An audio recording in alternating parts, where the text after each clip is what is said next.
Hello दोस्तों, आज हम जानेंगे रिजर्व बैंक के बारे में। आज ही के दिन रिजर्व बैंक की स्थापना हुई थी।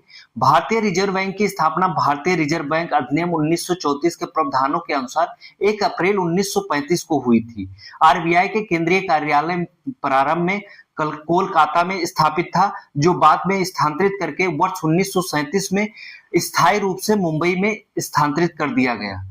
फिर हम उसके बारे में और जानकारी लेते हैं, ऐतिहासिक पृष्ठभूमि जानते हैं आरबीआई की।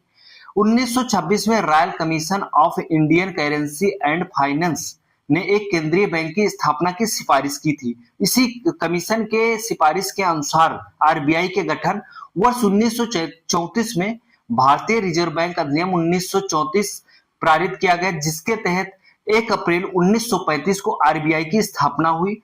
प्रारंभ में ये एक निजी बैंक के रूप में कार्य करता था, यानी कि निजी बैंक के रूप में समझ ही गए होंगे आप, प्राइवेट बैंक के रूप में।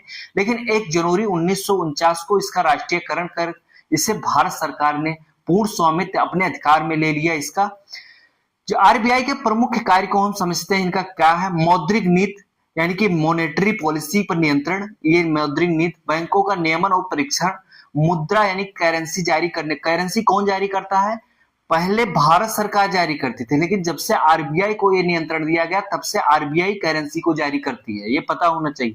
विदेशी मुद्रा का विनियमन, विदेशी मुद्रा का विनियमन कौन करता है? आरबीआई करता है।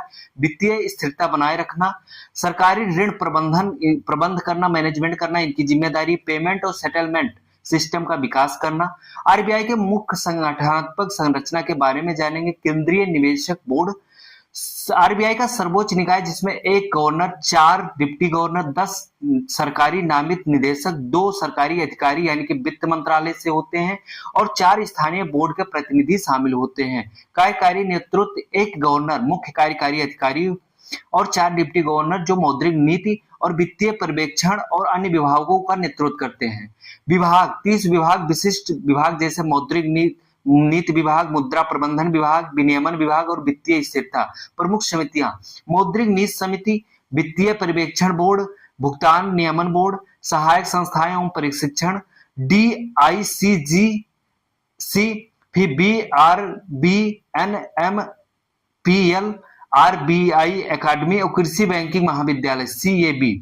इसके इतने कार्य हैं। तो ये रहा आरबीआई के बारे में संक्षिप्त जानकारी। आरबीआई के बारे में पूर्ण जानकारी हम जब देंगे, जब इकोनॉमिक्स पढ़ा जाएगा, तो आरबीआई के बारे में हम विस्तार से समझेंगे और आप सभी लोगों को आरबीआई के बारे में पूर्ण जानकारी मिल गई होगी। तो ऐसे ही शॉर्ट्स पढ़ने के लिए, करंट अफेयर से रिलेटेड चीजें और ऐतिहासिक चीजें जानने के लिए हमसे जुड़े रहें। सब्सक्राइब करें। धन्यवाद।